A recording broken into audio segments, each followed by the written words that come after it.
nombre es Dante y me gusta leer mucho porque aprendo mucho.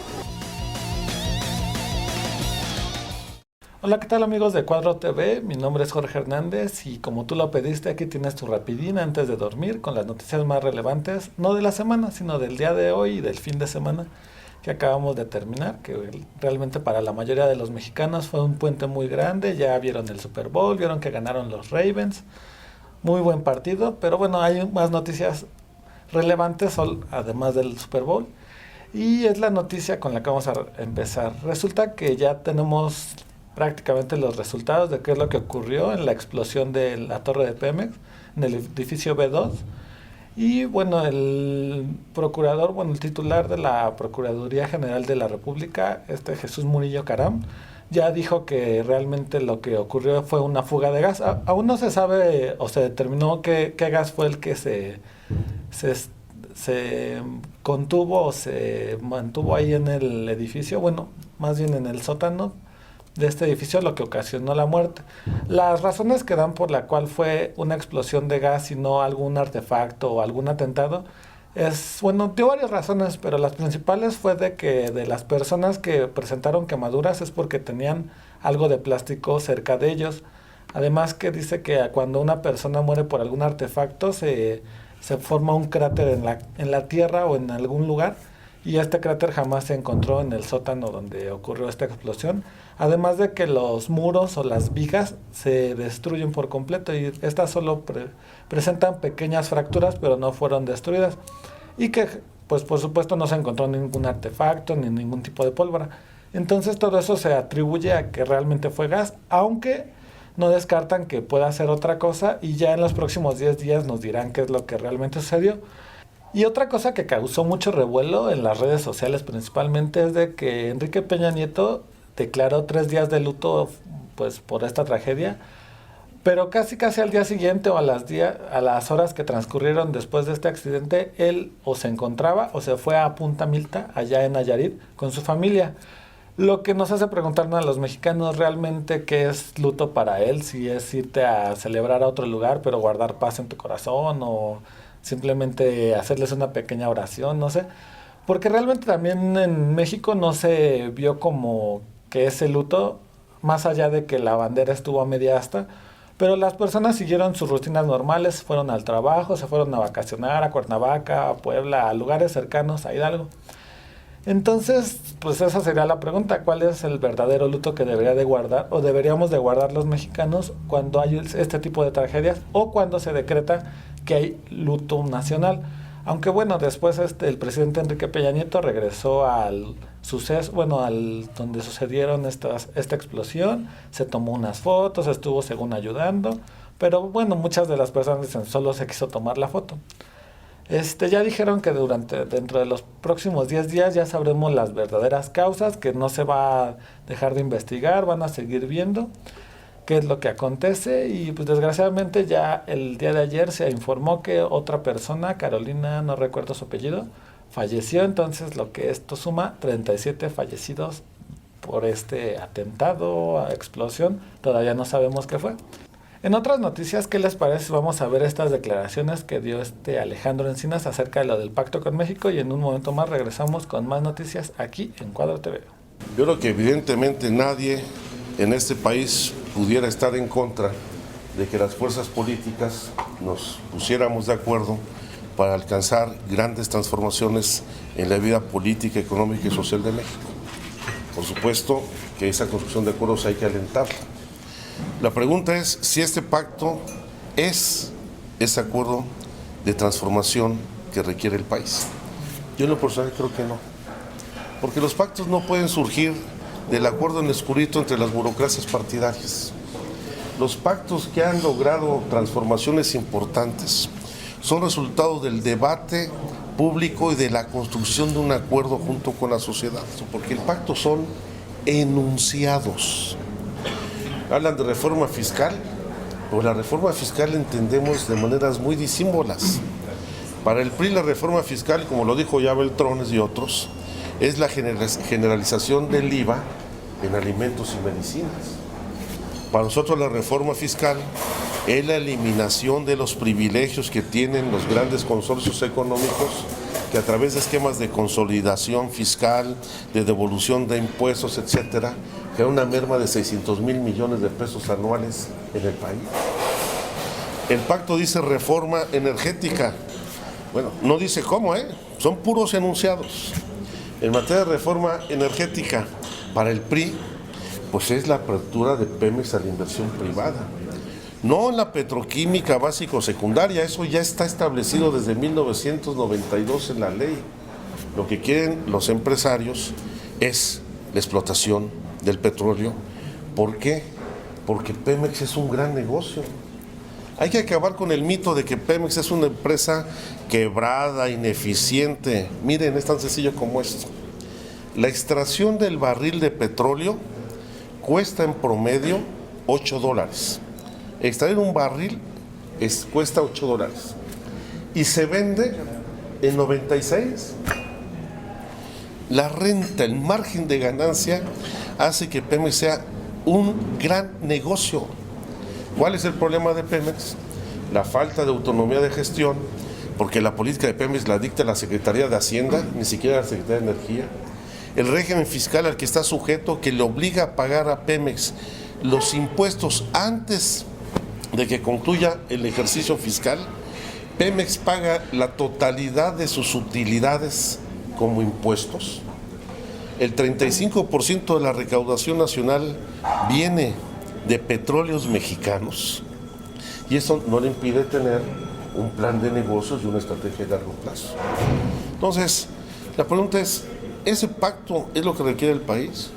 Esta reacción que tiene Alejandro Encinas con respecto al Pacto por México realmente es la que tienen la mayoría de los simpatizantes del PRD, debido a que creen que después de la resolución del IFE, al decir que el PRD es el único que se pasó en los gastos de campaña, específicamente Andrés Manuel López Obrador, y realmente el Pacto con México está generando mucha controversia y se cree que si esta resolución sigue igual y el IFE y el PRD tiene que pagar la multa frente al IFE al haberse pasado por los gastos de campaña, posiblemente este Pacto por México se rompa. Lo que algunos argumentan es que realmente el Pacto por México era un gran avance debido a que la mayoría, o más bien las fuerzas políticas de México realmente se estaban uniendo para el bien de la sociedad, y esperemos que pues esto se pueda arreglar, porque de ser cierto y de llevar a cabo toda la implementación de lo que escribieron o de los enunciados, como decía Alejandro Encinas, dentro del Pacto por México, realmente sí nos iba a beneficiar a toda la sociedad mexicana. Y esto está un poco relacionado con las declaraciones que hizo Enrique Peña Nieto en el 96º aniversario de la Constitución Política de los Estados Unidos Mexicanos, o sea, de la Constitución que nos rige actualmente a los mexicanos, que fue en Querétaro. Ahí también se guardó un minuto de silencio por las víctimas de Pemex. Y algo que argumentaba Peña Nieto es que los partidos no tienen que dejar de luchar por el Pacto con México, porque es un pacto que realmente nos va a servir a los mexicanos, que ya se están haciendo avances, bueno, más bien que ya están dando avances, como lo vimos en la reforma educativa, y que no tengan miedo con la reforma energética, que realmente no se va a privatizar Pemex, que simplemente se va a abrir para la inversión extranjera, lo cual sería algo bueno para los mexicanos. Entonces habría que ver si realmente esa reforma energética no es algo que nos estén inventando o algo que nos quieran dar a tole con el dedo. Y algo que surge bien bueno de la celebración de este aniversario es que ya también se va a traducir a 10 lenguas indígenas en la Constitución mexicana. Esto es como parte de un acuerdo que se llegó con la SEP y algunas universidades, entre ellas la Universidad de Tabasco. Se va a hacer en 10 lenguas, bueno, se va a traducir a 10 lenguas indígenas, entre ellas el maya, el zapoteco, el tarahumara, y es algo bueno porque lo que se quiere buscar es la pluralidad y que también las personas indígenas puedan ver qué obligaciones y derechos tienen frente a la Constitución o ante la Constitución, y que pues realmente ellos ya no sufran este tipo de abusos. Pero bueno, ¿qué les parece si también vamos a ver las declaraciones que hizo Alejandro Encinas acerca del caso Monex, y enseguida regresamos con más noticias? Que se exonera al PRI no solo de haber rebasado el tope de gastos de campaña, sino de dos asuntos profundamente delicados. Uno, la triangulación de dinero dentro del sistema financiero con distintas empresas como si fuera una práctica de lavado de dinero. El PRI lavó dinero en la campaña, sea sucio o no, hizo una triangulación financiera para esconder el origen de esos recursos. Yo no sé si vinieron del narco, si vinieron de empresarios, de donaciones, pero ocultó el manejo del recurso. Por cada espectacular de Andrés Manuel había como 100 del PRI. ¿Alguien puede creer que Andrés Manuel gastó más que Peña Nieto? Esto del caso Monex realmente da mucho de qué hablar y nos hace dudar un poco, si no es que ya dudábamos mucho, de las instituciones mexicanas, en este caso del IFE y de su director, Leonardo Valdés. Porque resulta que ahora que el PRI sí pudo hacer lo que quiso con las tarjetas Monex, pero no se pasó con los gastos de campaña, lo cual se me resulta muy ilógico. Y ahora resulta que el PRD fue el que más gastó en los gastos de campaña, valga la redundancia. Entonces nos hace ver que realmente el partido que está en el poder es el que tiene el completo control de las instituciones, lo cual es muy triste y es muy lamentable que esto suceda. Y el caso Monex también tiene mucho de qué hablar porque también pareciera que lo que sucedió con el caso de Florence Cassé solo fue una tapadera para que la gente no se enterara en lo del caso Monex. Ya luego haremos unas encuestas para ver si realmente la gente está enterada de qué es lo que ocurrió con esto de las tarjetas Monex, porque realmente la mayoría de los mexicanos estaban tan metidos en si liberaban o no liberaban a Florence Cassé, y realmente muchos no sabían qué resolución había dado el IFE con relación a lo del caso Monex. Entonces pues, habría que seguir viendo y pues no hay que quitar el dedo de la llaga y seguir investigando qué es lo que realmente ocurrió con el caso Monex y qué es lo que realmente va a ocurrir con la multa del PRD. Pasando a una noticia un poco más bonita, claro, si eres amante de los animales y te gusta la ecología y todo eso, creo que es buena para ti. Resulta que ya llegaron 3 nuevas especies al zoológico de Chapultepec, ubicado en la primera sección del bosque de Chapultepec. Llegó un bisonte americano, un hipopótamo del Nilo y nació ahí un canguro gris. Desde el 2005 no se registraba un nacimiento de canguro, lo cual es algo bueno, aunque muchas personas argumentan que el zoológico de Chapultepec está muy maltratado, muy descuidado. Yo creo que está muy bien a comparación de otros zoológicos donde te cobran, porque realmente a este zoológico puedes entrar gratuitamente, no te cobran nada.